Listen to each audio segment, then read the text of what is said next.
Hello, everybody. Welcome back. Psychedelics Today. Joe Moore here, joined by Ann Hamilton from Survivorship Collective. And thank you so much for joining us. Thanks for having me. Yeah, I'm excited. So we linked up, geez, I don't know. This is a few months back. You actually wrote an op-ed for us, which was really lovely. Can you tell us a little bit about that op-ed? Yeah, well, thank you for having me on the show, and thank you for publishing the op-ed. I was, listening to your podcast, which I love, and wanted to give a voice to what the survivorship community is doing, and really just kind of from the inside out about what the cancer community is interested in and what we need and what we're learning as we kind of develop a space for the community based on like community members rather than just the oncologists and researchers. So, yeah. Awesome. Well, thank you for doing that hard work. Can you tell us a little bit about your organization? Sure. Yeah. So we are a 501(c)(3) public charity. We were founded by cancer survivors for cancer survivors, and survivorship includes anybody who's had a diagnosis, so including stage 4 patients and metastatic patients. But we were formed in 2023 when Oregon's psilocybin program was first beginning. And I formed it with a couple of friends because I was really shocked to learn that there wasn't a nonprofit in the country that focused on cancer and psychedelics. And so we formed it because there's so much data out there about the research and how great it is, but there is no advocacy, education, programming arm of that movement, and there weren't any voices from the community itself. And I think it's really important to have voices from within a community when the policy is shaping how we have access and what it looks like. So we formed it to create a space where we have a say in the kind of healing we get and we want. Mm-hmm. Yeah, that's fantastic. And would you mind sharing a bit about your own journey?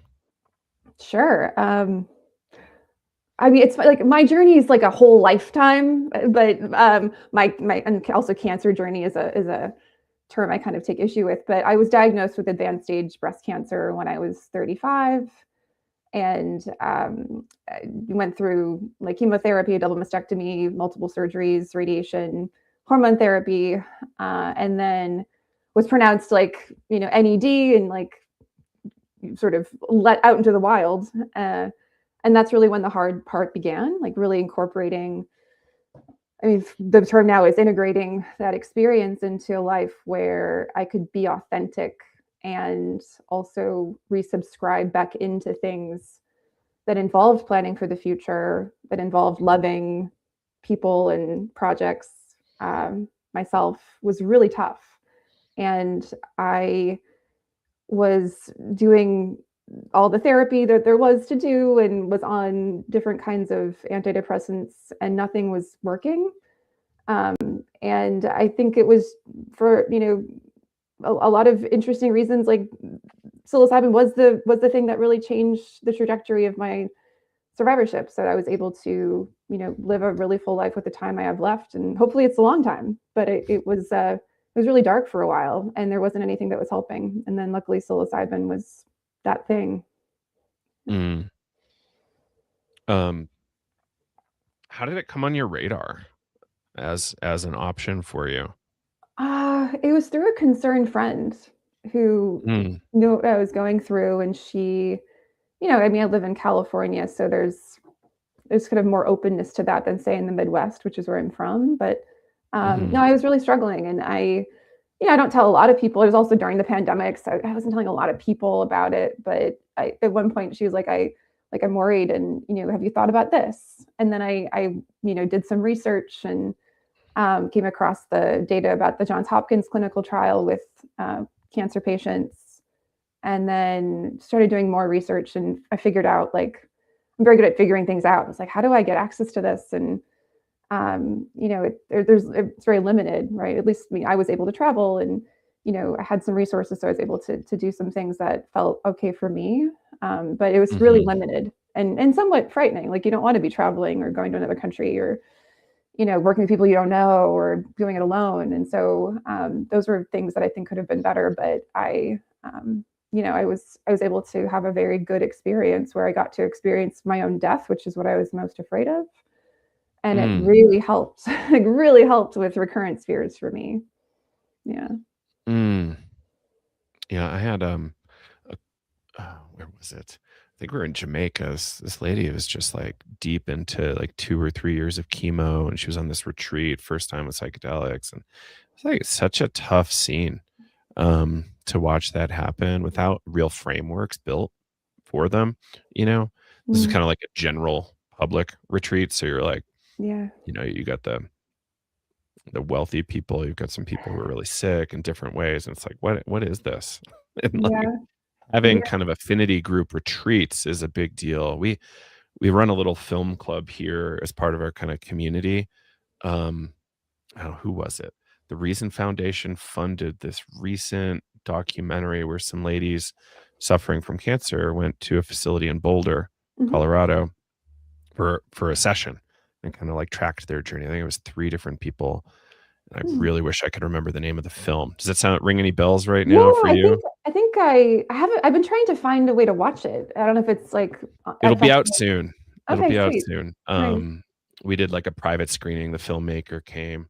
I'm, working to pull up the film title right now, but it was really great. Like the final journey or the final That's what it's called, I believe, Final Journey. final journey or Um, last journey. yeah, Last Journey, Final Journey, something along those lines, and I'll pull up Mhm. the filmmaker's name in just a minute, but it was stunning, and it was gut-wrenching at the same Mhm. time, but the one of the participants' moms came into the room after they were all done, Mhm. Mhm. 80-something-year-old mother of a Mhm. 60-something-year-old lady, and it was like, "Oh my goodness," like, Mhm. the heartstrings. Do you get to see this kind of stuff happen in the real world? You mean, what exactly?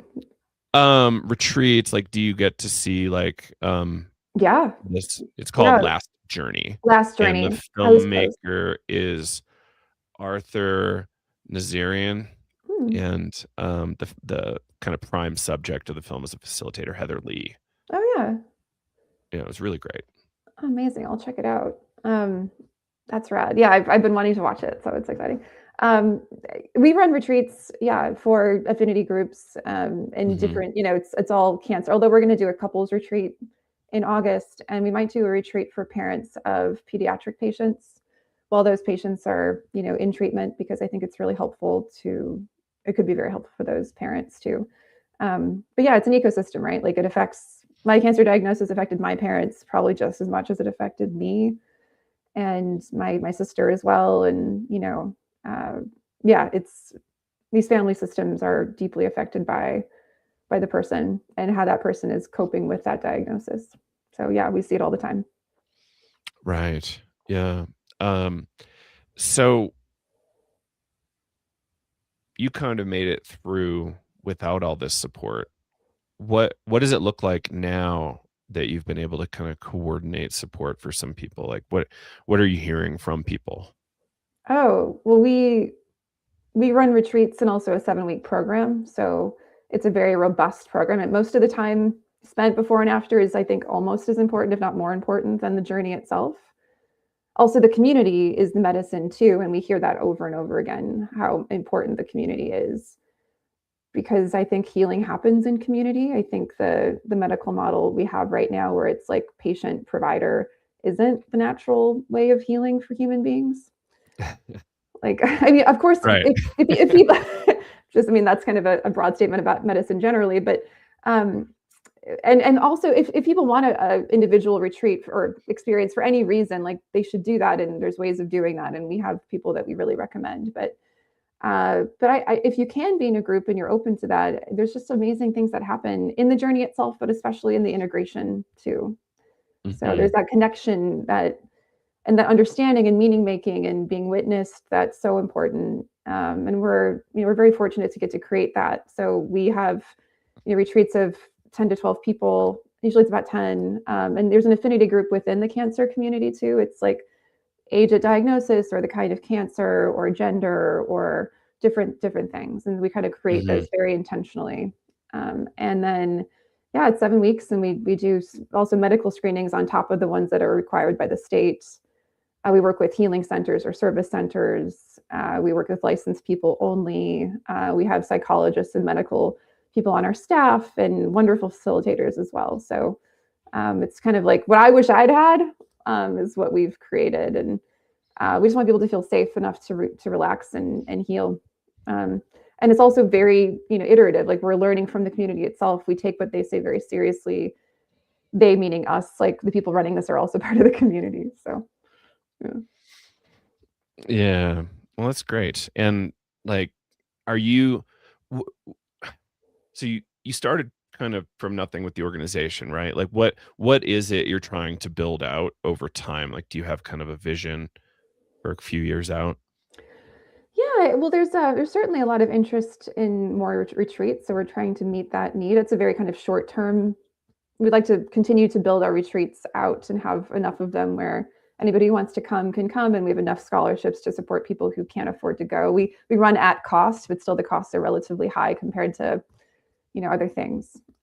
We don't want this to just be for wealthy people who can, like the people you were mentioning in the Jamaica retreat. Like that's not who we're. I mean, obviously we want to serve everybody. So, I mean, I really the deep part of the mission for me that's most meaningful is trying to create spaces for survivors and thrivers to have what they really want for healing. Like I think allowing people a space where they can choose to do this and learn and decide what's best for them and not have it be prescribed on high from pharmaceutical companies or psychologists are wonderful, but maybe not the people who should be telling people what to do in these spaces either.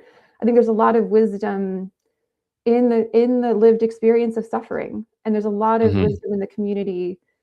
I keep saying that word, but it is like, and especially for young survivors, it's so robust and needed, and so much is just like left. You're just kind of left into the wild, and the only people who really can be there for you is that support group, and they're so great. Like they're so wonderful. And I still show up to my support groups, and it's been like over 5 years, and I just get so much out of Mm-hmm. it. So, yeah. And there's so many things when you're diagnosed with cancer that you don't get to choose, and being able to choose what kind of healing you want in the context that you want it in is really part of the healing process too. So allowing, like, creating space for that and education and conversations around that is really my goal, so that survivors can really create what is necessary for their own personal and community journey. Yeah. Can you talk a little bit more about that agency piece? Like having the agency to have a little bit of control and power through a really kind of difficult time? Oh my God, I could talk about this for hours. I was, uh, I was just on a call 2 nights ago with a good friend who had just been diagnosed with leukemia, not the kind of Mm. cancer I had. And she was in the hospital, and so many things come at you so quickly, and she was worried about, like, what if I get plasma, and there's like all these risks involved with different things, and these doctors come in and they know what's best for you, and it's like this life or death thing. Um, and it's really hard to have it actually be consent when you have a gun to your head. That's how I put it. Like it's really hard to have it, like, to have it actually be consent, like real consent, when somebody's like, if you don't do it, you're going to die. Mm. Mm-hmm. And when it involves putting something into your body that could hurt you, that gets really, really difficult for you to process psychologically. So whether that's chemotherapy, or for me it was amputations and chemotherapy and radiation, and then on top of that, all these strangers touching you when they don't even ask, right? You don't know their names. Um, uh, so and that's a version of medical trauma. There's a lot of kinds of Yeah. medical trauma, but you're really kind of processed through this machine of the medical system that is sometimes working in your best interest, but oftentimes not treating you like something with a soul and an identity. And so what happens is you dissociate, right? You leave your body, or you fight it, right? Because there's a fight in you, and then it causes more stress or delays in treatment. Mm-hmm. And so part of mending that after you go through, and there's ways of mending it earlier too that I think are really important. But ways of mending that afterwards is allowing for more choice and allowing for more agency and acknowledging that that lack of choice and lack of agency was part of the injury that was that was a part of the cancer experience. Right. Mm-hmm. Yeah. The consent piece is fascinating.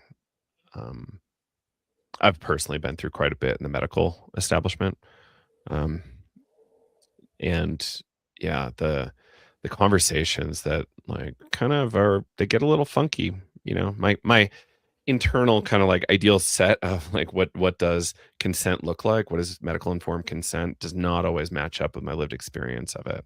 Mm, And I find that really interesting and like exacerbated when it is life or death, you know, in a cancer scenario.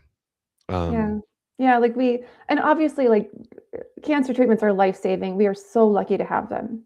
mhm, One of the things I was like trying to help my friend with is like, how do you have a conversation with an oncologist or whoever it is, a radiation the radiation tech, who also, most of them are men and you're topless and they're moving you around and it's just a lot. But like, how do you have conversations with these people where you can say like, look, I understand how important this is. How can you help me consent to this rather than allowing it to happen to me despite what I want? Like how can we bridge that gap so that I feel mhm, like I can still be here present, and just having conversations like that, it's just so novel, but it's so important because if you don't do that, you create real injury that can take years and years to mend. And that injury comes up in things like intimacy later where it's impossible, right? Like physical intimacy, it's so triggering. I remember um, after my cancer diagnosis, and I was trying to kind of get back into the dating world and having trouble, and I went to my therapist and I was like, "Here's what's happening when I try to get back into the game." And she's like, "It sounds like you've been assaulted. Have you been assaulted?" And I was like, "No, I very fortunately no." But my brain had processed the medical trauma as though I had. And so it took years to get mhm, back into my body. mm, yeah, woof, it's real, and, yeah, medical trauma is something we don't Yeah. often consider and think about. I remember a line that I love, from Groff is, "Every physical trauma is a psychotrauma," Mm, and, like, even if it's small and even if we're anesthetized, it's still something that our body, um, and whatever else there keeps track of. So, um, yeah, the other day I was, like, wrestling with, consent generally, saying, like, "Does psychedelics today need to put out, like, a snarky course that's just introduction to consent?" I think you should. Wait. And, like, it blows my mind that I had to have that thought, but in, like, 2026 America, I do think we need that. Oh, oh, woof. Yes, we do. Tell me more about your thinking behind that and what brought you to that, or if you can, tell me. Mm, Well, I clicked too many of the wrong links on social media, and now I'm drowning in kind of really scary stuff, and, a lot of it goes into consent and people not understanding consent or just not giving a shit and having no accountability, and then, um, some thinking around, this is far off the beaten path from survivorship in the cancer sense, but just what percentage of men are kind of allowing of inappropriate behavior? Not even necessarily like perpetrators, but like don't necessarily say anything when they see something. mhm, I don't say anything to TSA, but I don't like, it's a shitty joke, but that's the whole see something, say something joke, but like, or I guess mhm, that was real. But like I don't understand how people can like see really bad stuff and don't stand up. Um, and I live in a little town where apparently there's a lot of stuff, bad stuff that goes on, and I don't get to see it. And mm, then I'm doubting my relationships. I'm like, who mm, wait, could that person be one of those perpetrators? Like, and I don't know because I don't see it, I don't hear about it. Nobody tells me, but I hear some stories from women, and I'm like, oh my god, that just happened. mm. Um, yeah, and I guess, maybe I need to read the police blotter or something so I can stay more in tune with what's happening in my town. But, that paired with the Epstein material, paired with the intersection of the psychedelic, movement in Mhm. some cases, I'm just like, what is this? And, Mm. Ooh. I'm in the Burning Man world too, and there's some bad stuff that happens there often. Joe, wait, Um, let's stop. What is mhm. this? What is this? What is this rant I'm going on? No, no, like you just said, like, what is this? Let's connect the dots for a minute here. This is great. We're not even like 20 minutes in, and this is fantastic. So I was chatting with a friend yesterday Mm. about it, and I said, in a sick culture, is it unrealistic to expect that a lot of people are also going to be sick and exhibit sick behaviors? Hmm. Um, and I I like the name of this book. I need to read all of his work in the near term. Christopher Ryan. The book is Civilized to Death. Hmm. Um, and I think that particular title, and intersects a little bit with Esther Perel's whole work, Mm. I love her. set of body of work, where we're like, you know, Western civilization evolved into February 2026. Mm. Like, we're far from biology. Mhm. Um, you know, culture has evolved so quick. Biology evolves quite slow relative to culture. And we're we're supposed to play all these games. And this is a psychedelic lesson, right? Like, this is something that hopefully people learn under psychedelics eventually. They're like, oh, this whole cultural game isn't necessarily what our organism wants, and maybe even our spirit wants. Mhm. So what do we do? What are we to do other than to work towards creating the new world, whatever that is Mm. more consent based, you know? Like, I lately, Anne, I've been asking for a copy of my, what do they call that? My social contract. Mm. I haven't Mhm. seen it. I don't think it's my high school diploma, but, like, what is my social contract with culture, with this country? And I don't know what that is anymore. Mm. Um, I've heard some cultural commentators say it's gone. And, what do we do in this kind of post-cultural contract world Mm. where, um, climate change is a reality, abuse is such a fore forefront reality, corruption is, this is stuff that I've been sitting with for a long time. Certainly comes up in Mm. my session work, Mm. where I'm like, "Oh, okay." So how Terence McKenna would put, not Mm. necessarily a paragon of virtue always, but I think, um, h how can we live decades into the future? How can we live so far into the future that we help tease culture towards that point, Mm. tease our networks towards that future condition? Mm.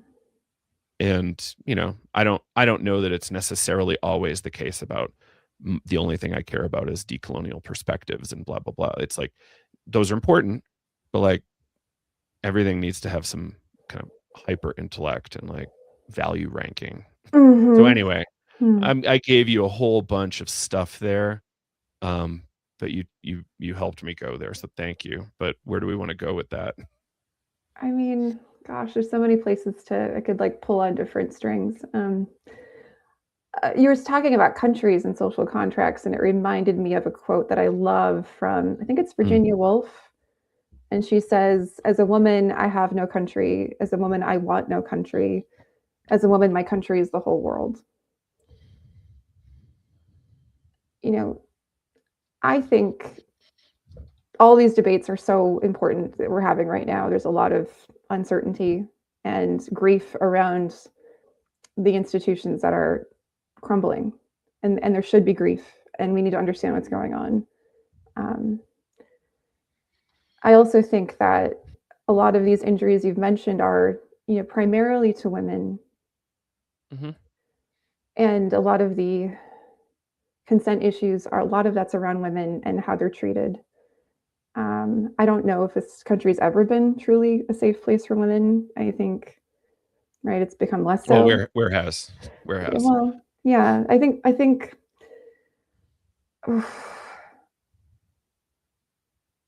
that relationship between the female and the male energies has been so out of whack for so long.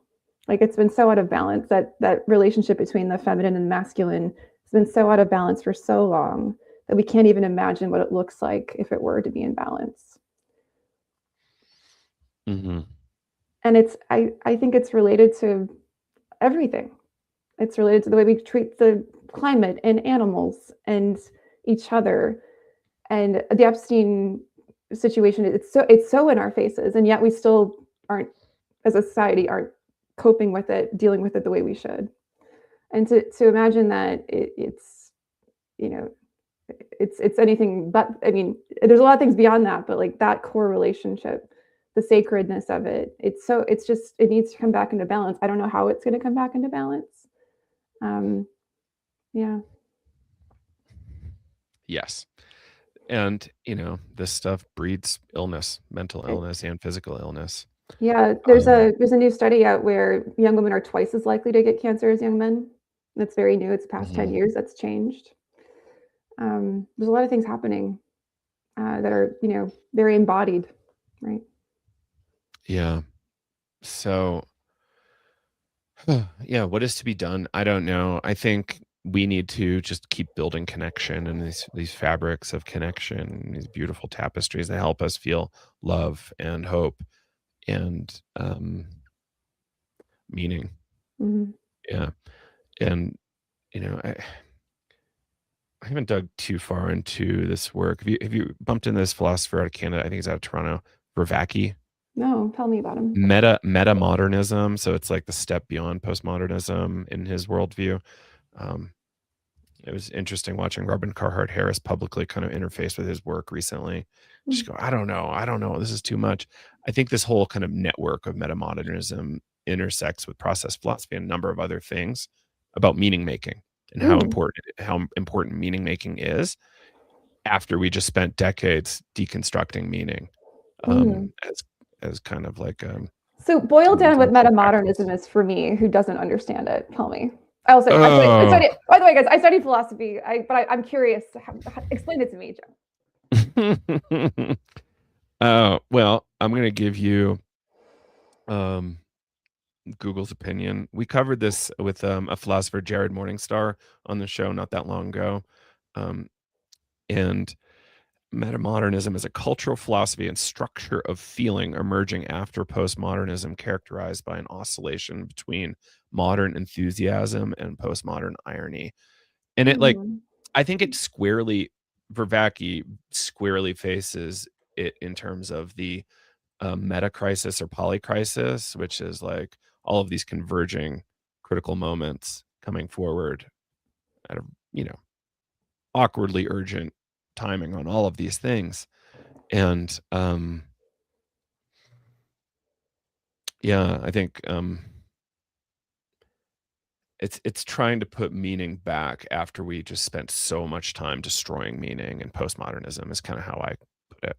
mm, A really meaningless philosophy, like a nihilistic philosophy of like, what matters. I think we mhm, need to like actually spend time mm, building that and building value. Like a core part of process philosophy is that things have value. mm, Like, for instance, what is the value of a forest? mm. Is it $2,000 or is it far more than you can calculate? And like dollars don't even make sense when you talk about it. Uh-huh. And also that the name, like the word value, or like we use these things like value and worth. And when we live in the society that Mhm. we live in, we think about money automatically because that's the common, denominator is this sort of capitalism ecosystem. But really value and worth are things that go they've existed long before our society and long before, money was the sort of way we talk about things like value and worth. So it's just good to kind of draw that back in. And what if we talked about it in ways that weren't about numbers and they were about Mhm.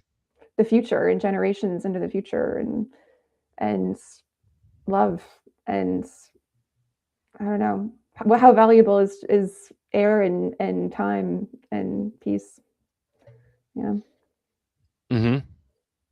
Yeah. yeah, time. So, yeah, the value question is an essential question that we need to keep asking ourselves. Like, what is valuable? Why is it valuable? And how valuable is it? And I would love for people to spend some time kind of thinking about ranking the values in their life, Mm. Um, I think so they're trying to now. Like maybe they need other ways of doing it. mhm. Also, what you were saying reminds me a lot of Alistair McIntyre's work about after virtue. He was one of my professors at Notre Dame, and he was really he kind of it was After Virtue is a great book to read about the history of ethics and where we're at with it right now. And the existentialism or emotivism problem is like something is valuable or not valuable or right or wrong just because of people say it is, or like the it's reduced to a very relativistic framework, but it's not grounded in anything. And then you kind of go backwards through time to Aristotle and other thinkers. There's Nietzsche, and yeah, is it Nietzsche or Aristotle? Is it how do you derive ethics from different first principles? But what I really love about that book is he comes back to the idea of community and how it's really about these communities deciding for each other what the rules are of morality and ethics. And those communities are relatively small, but they all rely on each other for survival and for meaning, right? Meaning comes out of those connections. So I think we're really missing that and trying to find it desperately, which is a good thing. Yeah. Mhm. Yeah, gosh, I love that you brought up ethics. So in our space, right, there's Mhm. always this talk of what are the ethics here?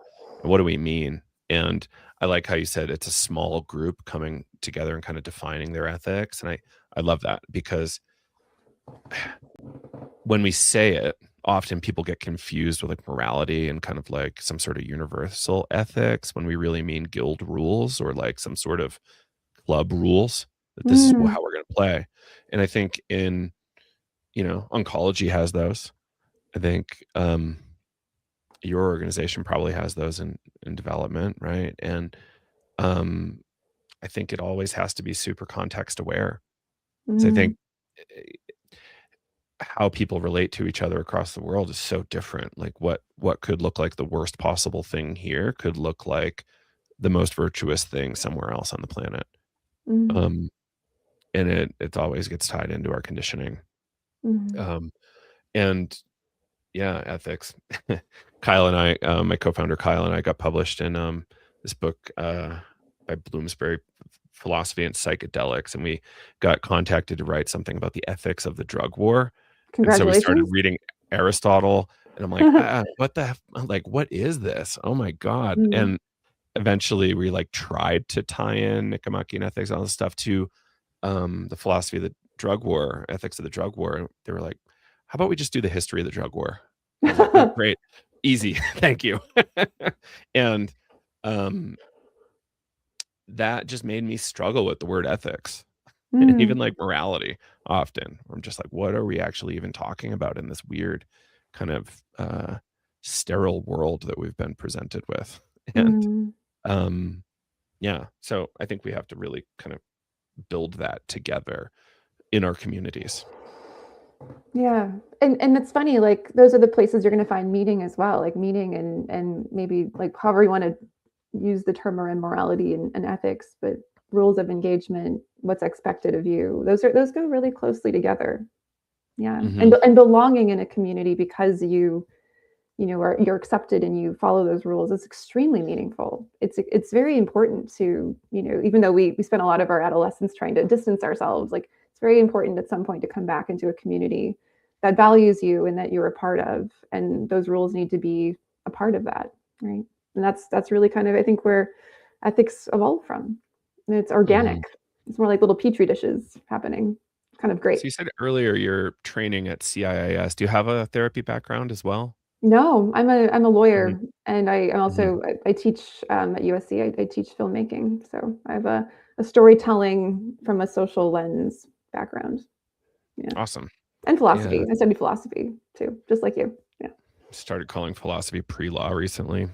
I, I Dear almost Lord, became a lawyer. please. And Oh. I'm like kind of thankful I stayed in software. Mm. More natural lane for me. Anyway, the back to survivorship and philosophy. Like do Mm. you see kind of your background in philosophy, kind of supporting people in unique ways, like helping them kind of engage in kind of practical philosophy, maybe we'll call it? Oh gosh, that would assume that my background is helpful directly with people, and I don't. I mean, I'm a humble servant of this community. I think I'm curious about things, and I can maybe name things in ways that are helpful. Um, Gosh, I think wherever it comes to questions around death and dying and meaning making, philosophy can be very helpful. It's Mhm. especially, I mean, I studied Heidegger and more of the existentialist groups, right? Like I was really drawn to that as a young person because I had a friend who died very young, and Mm, I just wanted to understand better uh, what dealing authentically with death does to you where it comes to how to live. Like how do you, and there's very simple questions like, the Stoics were coping with it too, or even I love the Garden of Epicurus, right? Because it's all about going into this garden, and this is Greece from so many years ago. But you go into a garden and you ask questions about dying, and the philosopher helps you by asking you more questions, and you leave a little bit, maybe sleeping a little bit easier, right? Uh, mm, and I don't think there are answers to these questions. I don't think anybody can tell you what the answers are, but creating spaces where you can encounter that yourself in a way that isn't derivative and isn't, you know, in a direct way, which is what psychedelics is really good at. If I creating a space where that's safe to do is really what I was the honor of the work I get to do for people. Yeah. yeah, But I don't that's interpret awesome. it for them. I don't interpret it for them. I don't like it when other people do that for them. I don't Mhm, think that's the role of therapy in this space either. Yeah. mhm. Yeah, this is because of how your mother treated you at 12. Wait, You know, what? like, the answer, like, "Oh, this is because, the Like snarky." my mother? How do you know my mother? Okay, just generally, that's the thing. One of the funniest questions is, "Tell me about your mother," Good like, at the end of a lord. session, it I feel like really it's just can such a help open hack things up. too. It's such a hack. Mhm, I I'm encountering ultimate questions in a way that's sacred, and you leave the person on their own, like they're supported, right? But they're on their own journey. Like doing anything more than that, it's there's an arrogance to that that I really object to. Like how do I know that you've done enough work to hold somebody in the spiritual sense in this way? Like I I haven't met a therapist who has, honestly. And I've had many wonderful therapists. But mm.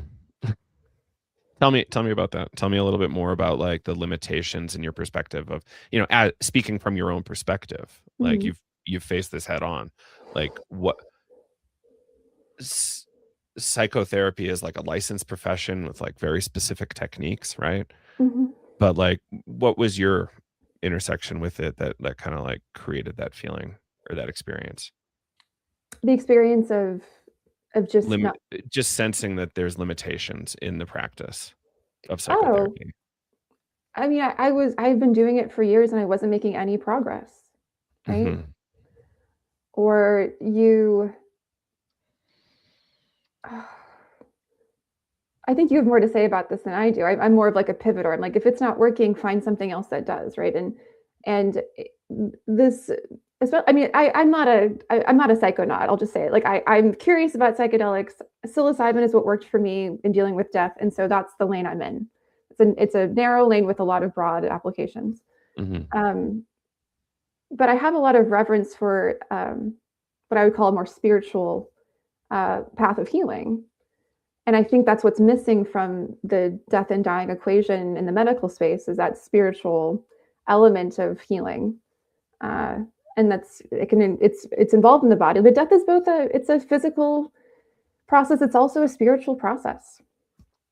And I don't think I think therapy it pretends to work in the realm of myth, but it really doesn't because myth is not something that it's not like interpreting myth is the opposite of myth. Like you just like it's like interpreting poetry. Like don't interpret it. Like just experience it. That's it. And you have to like write your PhD and stuff, but that's all kind of like there's something a little strange about that to me. Mhm. Mhm. And I think when Yeah. you're coping with death, you have to use myth. Like you're moving in and out of two different worlds. And so myth is really what's important, and understanding it. But somebody interpreting it for you, for me, like it's a big no-no. Right. Right. Was that happening for you in psychotherapy? Somebody was interpreting stuff A for you? little bit. And it wasn't Yeah. out of anything other than her training, right? Mhm. Yeah. But I would rather, and I trust myself too. Like I would rather encounter the dragon in the woods, or I'd rather meet the spiritual helpers myself. And I'd rather just be on the journey than talking about it. And Mhm. but I have other people that I can talk about it with, but not somebody who's like helping me, like who's not in that space, but helping me interpret it. Like, and of course, therapists are wonderful in different contexts too. I'm not saying they're not. Mhm. Yeah, Yeah. It's, this is an like, I anti-therapy think podcast. there's kinda like there's scope issues and, like, how do we actually, um right, like, there's times at which psychotherapy would be better as some sort of pastoral care, but, like, how do we actually look at pastoral care as people that aren't necessarily involved in organizations like that? Where Hmm. it's like, I don't super wanna talk to a priest, like, all that often, though Yeah. I know that they might be able to relate to my stuff better than a psychotherapist can sometimes. Like, I personally find it wildly challenging to find a psychotherapist that I can work with. I found one wildly unlicensed and, like, super outside the frame of, like, what looks like traditional psychotherapy, but I found it so helpful, you know? Mm.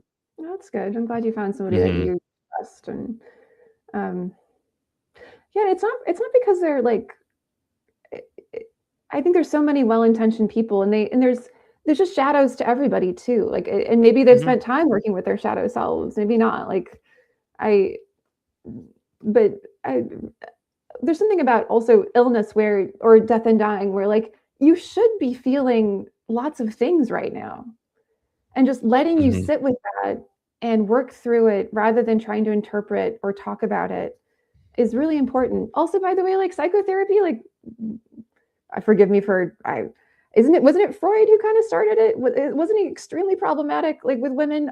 Just saying, like I don't know.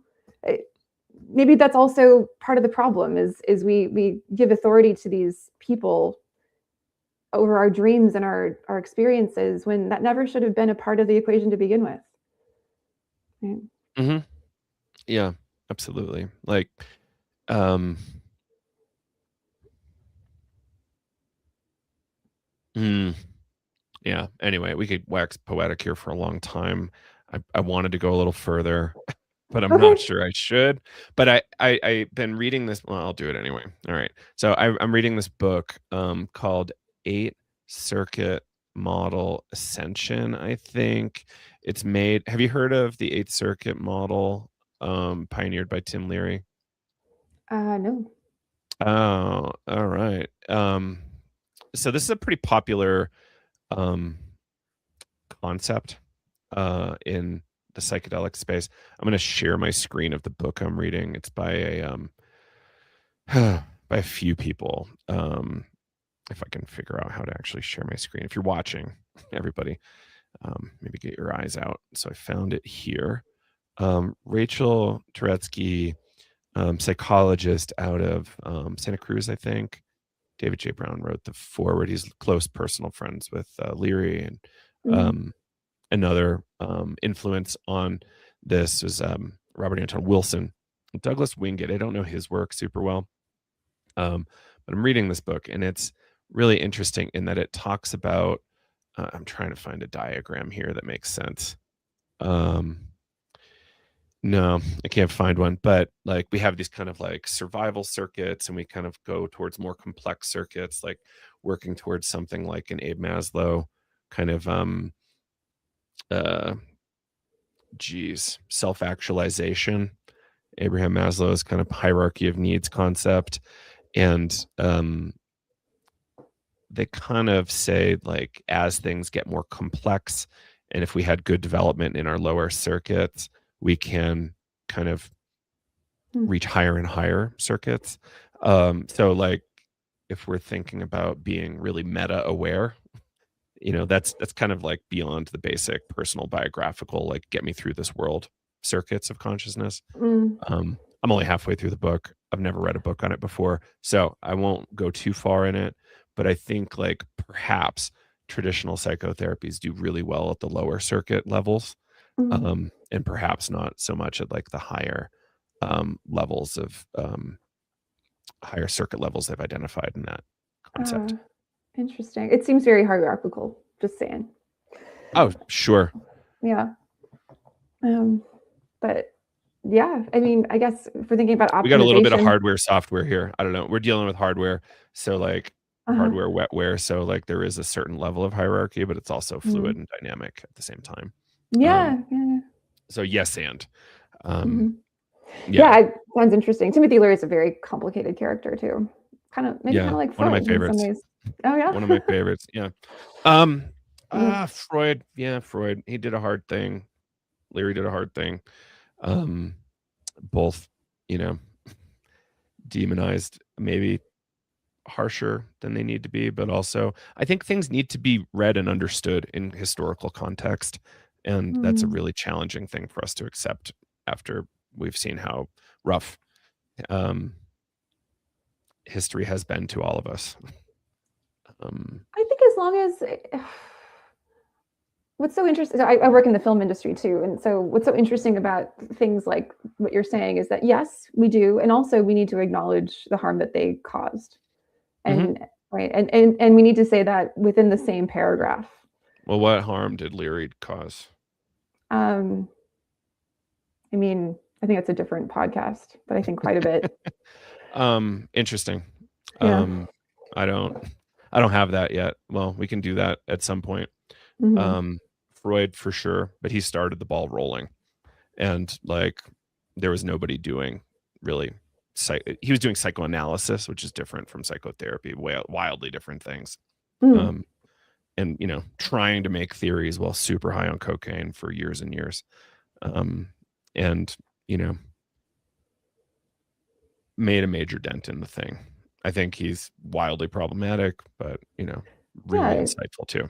yeah, for sure. I just think being able to say like this is really valuable at the time, and also here are the ways it's caused harm, and there's a lineage of that that's continued as well, or things like that. I think it's just helpful, Hmm. especially for more, for the ears of other vulnerable populations that might be listening and not find themselves within that tradition or feeling comfortable within that tradition, or um, it might kind of allow for more people to feel safer within the conversation. Yeah. Yeah, and I'll say, for example, like I will not enroll ever in Freudian psychoanalysis. Hmm. It's still a thing. People are still spending a ton of money on it. I will not be doing that. I'll Sure. probably never be doing even Jungian psychoanalysis. I think that's Yeah, really but these traditional, traditions, old school things. right? But they start with these traditions, and then things come out of them, right? And there's like sort of right. Sure. So yeah, Yeah. and so what we have today is in large part because of some of those early, you know, pioneers, as it were, but also the harms Mhm. that were caused at the time also continue. So yeah, that's all. Yeah. And I would reflect back that we just like the if we're saying they took agency away, how do we reinsert agency as a Hmm. primary function?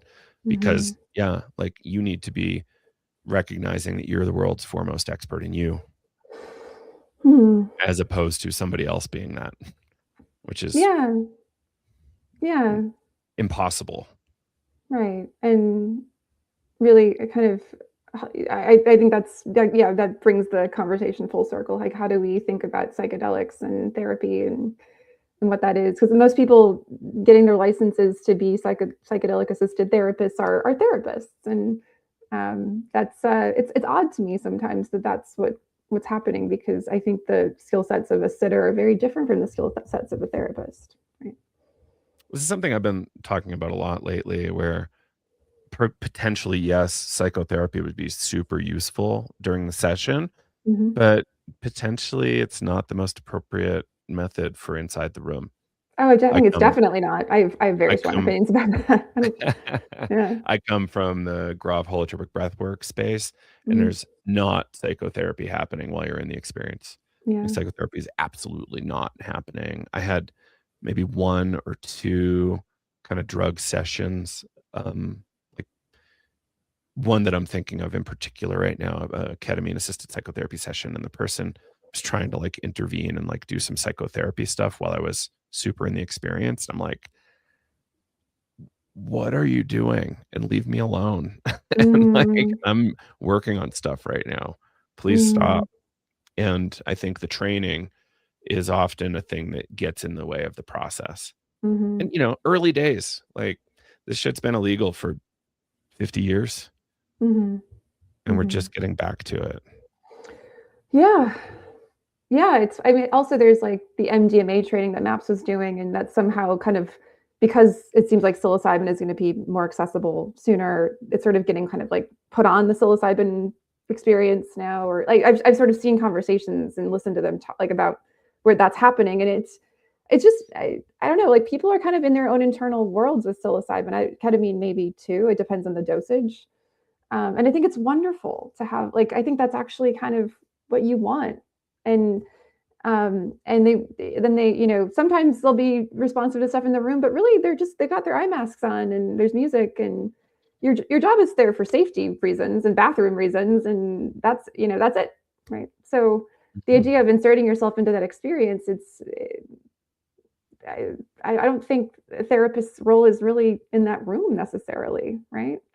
Like it's you need to kind of be there to for maybe later if there's a good reason to have a therapy session, absolutely, but not in the session itself. Yeah. And it looks a little bit like MDMA is appropriate for that, but I wonder about psilocybin also. Um, I would be super happy doing MDMA work like that without psychotherapy, to be quite Mhm. honest. But I think for some people, it just makes that process easier, especially if Mhm. there's good trust there. Mhm. Um, but yeah, the other drugs are a little weirder. I think Mhm. it's a really different kind of work. Like I've watched Stan Groff work up front, close and personal with Mhm. somebody deep in an experience. I'm like, that's not training from psychotherapy. That is Mhm. not that Mhm. is something wildly different. Mhm. Um, and it worked really well. But that's, I Mhm. think what happens after Mhm. decades and decades and, hundreds and Yeah. thousands of experiences. Yeah. Yeah, and just knowing how to be with something that's like, I've heard it's kind of like helping somebody give birth in some ways, or just being like, or like the doula kind of mentality. I was in the training itself, not actually Mhm. in the room, but like I was trying to explain it to someone, and she was like, "It's like when my mom was in the room and I was giving birth," and she was like, "Yes, this is how it is." Right, and that's like all she really needed to feel safe. Like this is how it is, and Mhm. this is the experience, and you're safe.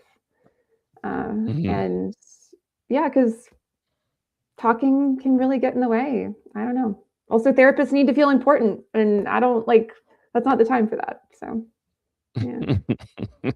It's not my job. Yeah. So, how do you like to see work happen in your sessions? Is it more just kind of like supporting the process, make safety, bathrooms, stuff Well, like that? yeah, and I'm an executive director, right? And I can be there as a support Mhm. person. I'll be there as a facilitator maybe at some point, but I hire facilitators, and uh, we have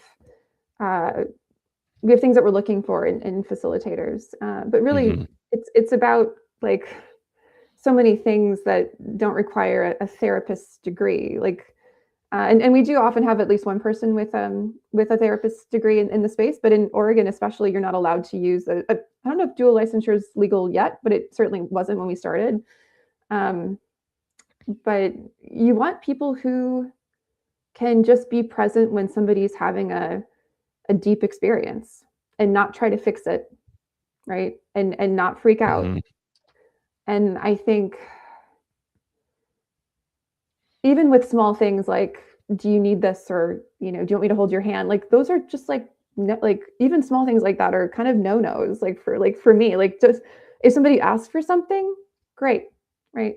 But your job is to create a space around them where they can have their own experience. Like I had an experience where I was I was on a journey and somebody interrupted me to ask me if I wanted water, and I was like, no. Like, and also I was in the middle of something, you know, and there's just this need to take care that I think a lot of people have, that you need to do some work on too. Like, Mhm. you need to be able to understand that and put a check on it and understand like when to step in, or just to, if you just sit next to somebody and wait, you know, that's kind of uh, a wonderful sign, you know. Yeah. Right. Um, yeah, who are we actually here for? Why are You we, and why are as we the talking? Why are we talking? Like, do we need to talk? I don't think so. Like, why are we talking? Yeah. yeah, as the facilitator, if you're trying to get your needs met, like you have to really, yeah, Kyle and I had one breathwork session and somebody was like being almost super disruptive, and we were like, are we stopping them for us or are Hmm. we stopping it for everybody else? Mm-hmm. Mm-hmm. And we eventually just didn't intervene at all. Mm-hmm. And by the end of the event, everybody's like, oh no, that was fine. That was actually Yeah. great. Yeah. Um, I'm always surprised by that because, yeah, I, yeah, difficult mhm. experiences in the room that seem difficult at the time actually can be very good for the group and for the person too. They seem difficult, but they're, in the end, they're just like, yeah, like I was working through some stuff and it was, you know, thank God I got to do that here. And, you know, emotion can be upsetting in our society for some reason if people are crying a lot or if they're, you know, somehow upset. Like it's that's why we have spaces like this so that we can do that safely. Right? Yeah, it's a classic article in the holotropic breathwork big green book called Mm-hmm. Doing and Not Doing that really gets into this extensively. Um, Mm-hmm. so you want to talk about the drug war? You tell me about the drug war. I feel like, yes, I do. Yes, I don't. Yes, I want to talk about it. Okay. Yeah. Um, I don't think it's a good thing. I think we should stop doing it. Um, and we were chatting earlier about like decrim and is psychedelic decrim good? Is it perpetuating harms that we're not aware of? Things along those lines. Um, and Well, you were curious about that. I was curious about it, and so when I think about what decrim actually means, it doesn't actually decriminalize anything. It deprioritizes it on a city level, Um, right? Right. not always, not always. In Mm-hmm. Colorado, the Natural Medicine Health Act that we're kind of all really excited about decriminalized to the point of nearly legalization. So, um, often municipalities are passing bills that are deprioritizing, saying things like in Denver, way back, it was the Mm-hmm. police department's really not allowed to spend money going after mushroom stuff. Mm-hmm. Um, and sometimes that works, sometimes that doesn't. Mm-hmm. Um, in Colorado now, it's like it's it's only really problematic to be selling. If you get caught selling, then there's a situation that could be gone after. If you're just holding a couple ounces of mushrooms and you get pulled over, like they might choose to take it from you, but they can't give you any kind of criminal offense or a Mm-hmm. ticket even. Mm-hmm. Um, and But that's that's because there's the state legislative body has decided something, or whatever, depending on the mhm, state, right? Or there's been a ballot initiative or something that the state yeah. has put into place, But right? But it, typically speaking, decriminalization is what most people are doing, and that is more so what you're saying is mhm, deprioritization, yeah, 'cause that's a little easier to put into place. mhm. Um, But I it was chatting doesn't with mean it Ethan doesn't. Needleman. Oh. Go ahead. I'm just saying it doesn't mean that the state couldn't do something, or even the federal government couldn't do something, and still in even Oregon and Colorado, you know, psilocybin is still Schedule One under federal law, so it's important to keep that in mind. There's And so many people who ignore this, Anne. Thank you for Mhm. bringing it up. Yeah. I like to say that, yes, we are still breaking the law, even if we're working inside these legal Colorado and Oregon frames, Mhm. similar to how all of the cannabis businesses in America are still dealing with a terrifying amount of possible consequences from the federal government. Mhm. Mhm. Yeah. Yeah. So there's always federal law at play. Mhm. Um, Carl Hart, professor at Columbia, um, author of High Price and Drug Use for Grownups, he posits that the real solution is eliminating the Controlled Substances Act because it's such a Of course. nonsensical thing.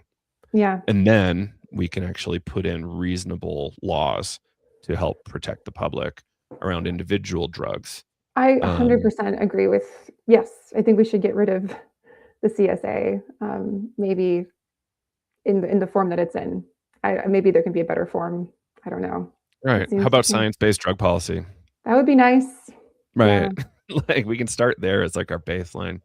yeah. Um, yeah, David Nutt, Dr. David Nutt, who was fired from the UK government for putting out a drug harm scale in The Lancet ages ago, um, he's like, "Okay, based on these findings, we should immediately decriminalize everything safer than alcohol and nicotine." I love that scale, by the way. He was fired for that scale? That's like Immediately. Yeah, really? yeah. It's so He was the helpful. drug czar of the UK government, effectively. It's so Um, helpful to look at. It's so informative. mhm. But he always poked the bear. He always said things like MDMA is safer than riding horses, and, aristocrats don't love hearing that. Um, Yeah, yeah. so he's still an amazing individual. I'm gonna get to record with him in a few weeks, I think. So I'm excited for that. A group, I think Alan Davis out of Ohio State University did a recent, um, reboot of that study. So, 10, 15 years later, a bunch of academics went through a really rigorous process and did it again, and it came to very similar conclusions. I would advise everybody go check out Alan Davis's paper there. I wish I had the title. I've had it open in one of my tabs forever, and I think I just closed it yesterday. Mm, Um, but amazing. Um, but I think a point you and I stumbled on earlier was around, like, it when people are doing psychedelic decrim work, are they actually perpetuating harm in some other mm. way? I'd love to hear more Um, about that. I'm learning here, so yeah. yeah, great. Um, so we had a writer do a piece for us, called "Harming While Healing," and it was often about, how we're all kinda doing this work, often leveraging our privilege as kinda white folks in America, and accessing these things illegally often, Mhm, and, um, then going ahead and saying, "My drugs are good, so therefore these drugs should be mm, less illegal or legal, but let's keep those other drugs illegal because those bad drugs are for bad people that, mm, I'll go on the extreme, deserve to be in prison because they're doing mhm, bad drugs that are not good for culture," which is mm, really, that's a pretty rough way of looking at the world. mm, Um, and by separating ourselves from the larger kind of, drug policy reform world, like the positions Drug Policy Alliance and Students for Sensible Drug Policy take, transform drug policy in the UK, like, we're adding, um, ammunition to the prohibitionists who think it's a good idea to put people in jail and and we're totally ignoring the economics of the drug war and addiction factories. Like, mhm, what is this addiction pipeline in opioids? Like, and mhm, what's fueling that? What are the economics of the drug war? And how does that mhm, make drug users less safe? Like, for instance, mhm, in a privileged place like University of Colorado Boulder, we're finding fentanyl in MDMA. And, mm, like, that's a function of the drug war.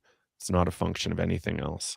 mhm, Um, and prohibition makes weird drugs like fentanyl and these other novel, harmful agents, like, more likely to be in the drug supply. yeah. You My work I've you work in film in LA, so you've seen this plenty, I'm I sure. I have a cousin who died of a fentanyl overdose, like, it hit my family. Mhm. Yeah. Mm.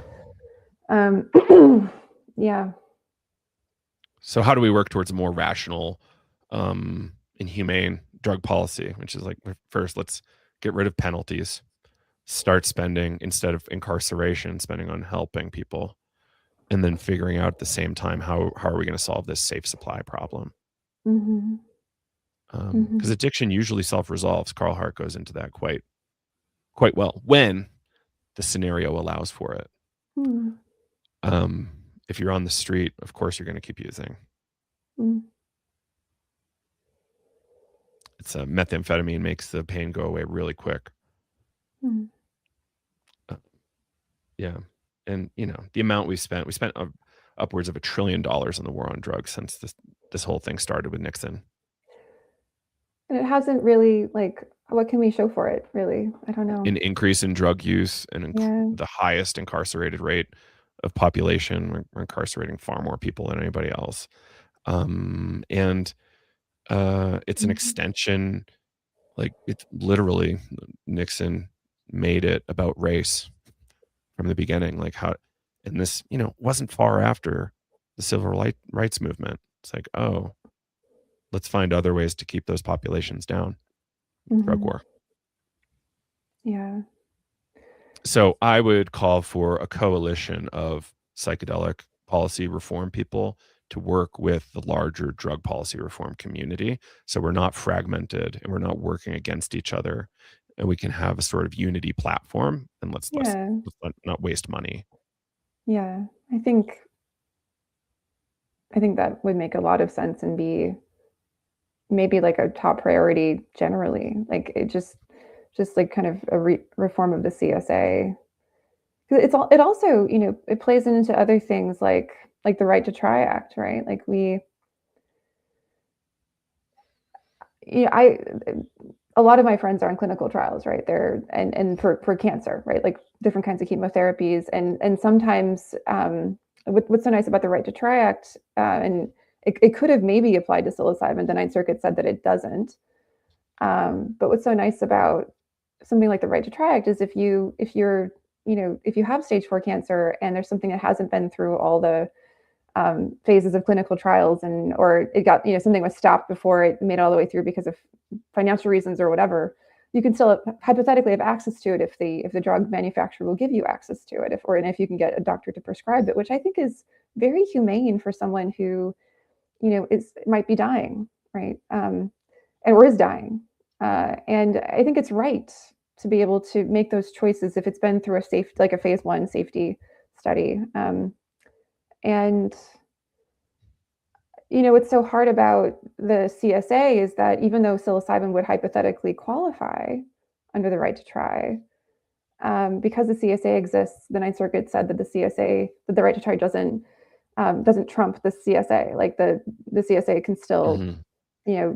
Prevent people from having access, even if, say, hypothetically, a friend of mine in Wisconsin wants to have access to psilocybin, and let's say USONA would be willing to, do something about it, and she has a prescriber, that she wouldn't be able to have access to it because of the CSA. So I think that's wrong. I really do. I think people who are dying should have the option for this, and I think that is what the Right to Try Act was intended for. So if the CSA were to be reformed so that people with a life-threatening illness or diagnosis could have access, I think that would be wonderful for them and for their families.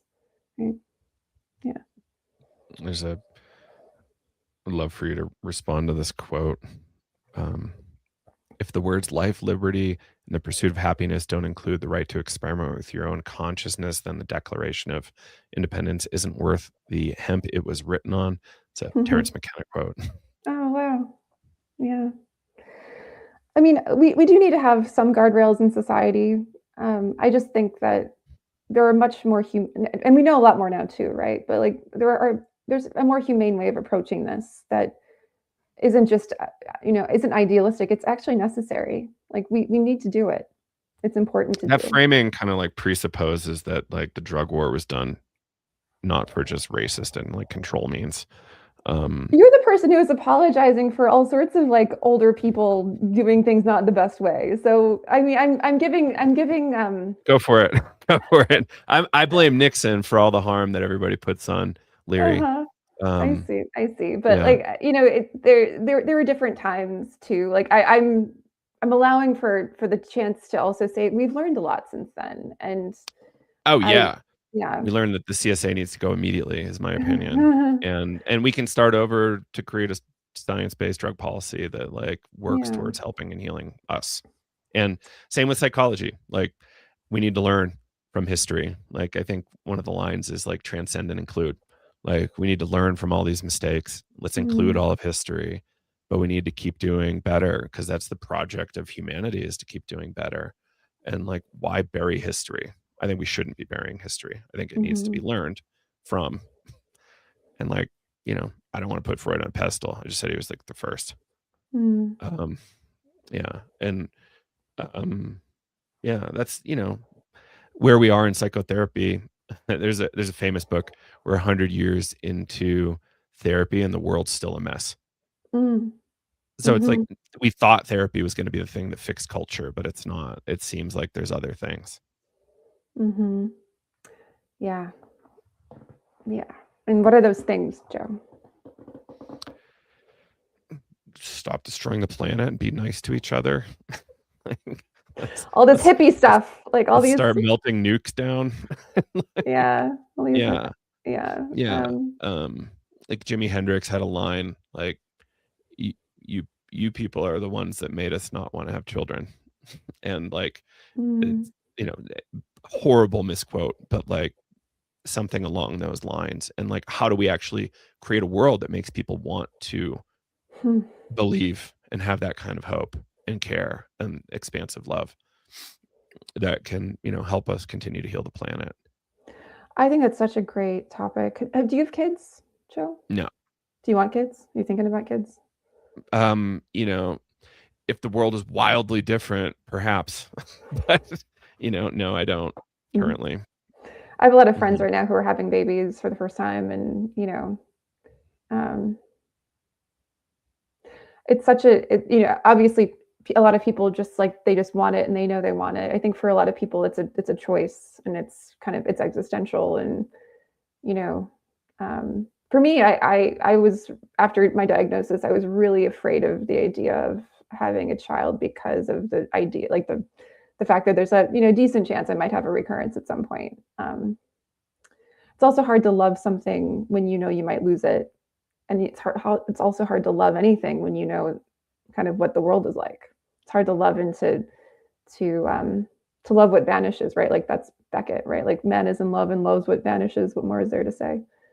And it's really hard, like especially if you understand it completely, like you understand what it's like to not have a future that you can even picture. And right now, I think the world's kind of going through that. Like, how do we allow ourselves to love something deeply and know what's likely to happen? I think, yeah. Yeah. And there's so much like not knowing right now. Another ridiculous, I keep saying McKenna lines, even though he's a complicated figure. But like the task of our time is to become increasingly comfortable with uncertainty. And Mm-hmm. that seems to just be more and more true. And it's the weirdest of times. Mm-hmm. I you know the Our biology is not designed for this. you know this Mm-hmm. amount of news, this amount of connection, this amount of just bombardment and hard work and not lack of rest.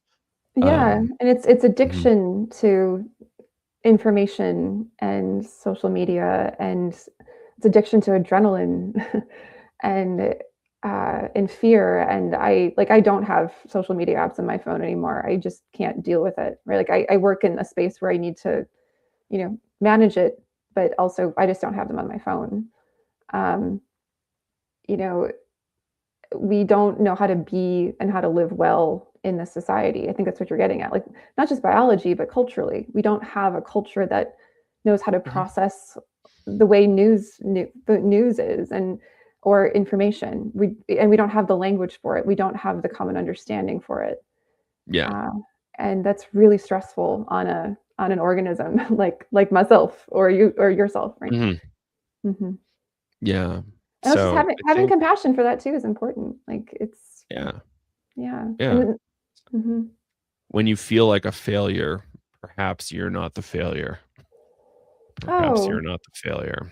It's this do you really feel it? ridiculous Wait. situation Ah, we've been put in.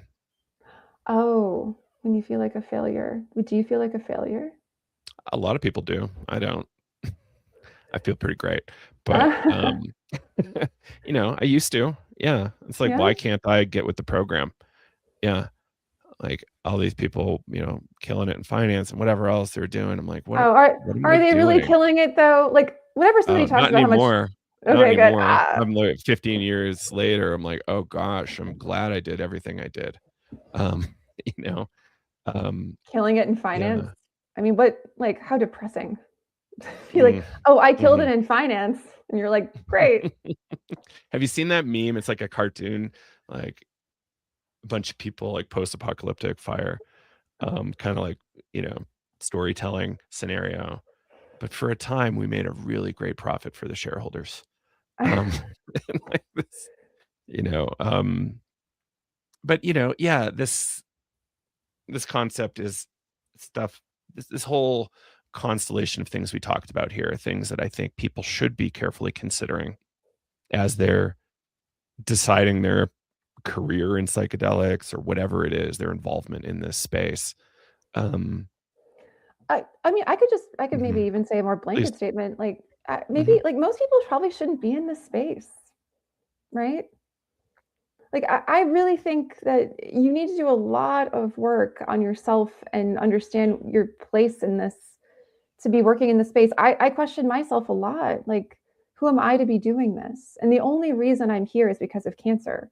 Like, I'm not somebody who comes to this by way of curiosity. Like, this probably saved my life in a way. Not, it didn't cure cancer, and it's not any way connected to the physical parts of cancer, but it helped me live well after something like that when nothing else was doing it. And if it weren't for that, I wouldn't be here.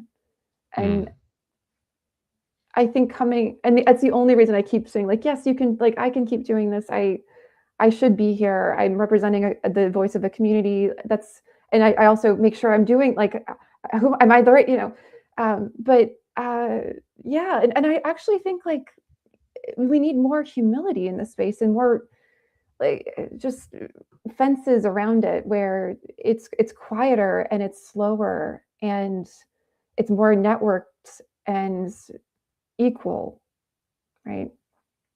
And mm, lots more questions about it, and more, definitely more indigenous voices and voices of lineages that have existed long before the United States and definitely long before the CSA. Like, we need people with real wisdom, and that means embodied wisdom that comes from generations. And the idea that we're inventing this new thing is ridiculous. wow, I would love to go more into that with you in the future. It's a long one. Um, yeah, I I think perhaps let's wrap. We're going 20 minutes ish over, but All is there right. anything you'd like to include for people to kind of any thoughts? And then, then we can jump into your websites and all that fun stuff. Oh, let me just think quickly. What did we cover? Hmm. We covered philosophy. We covered, I don't know.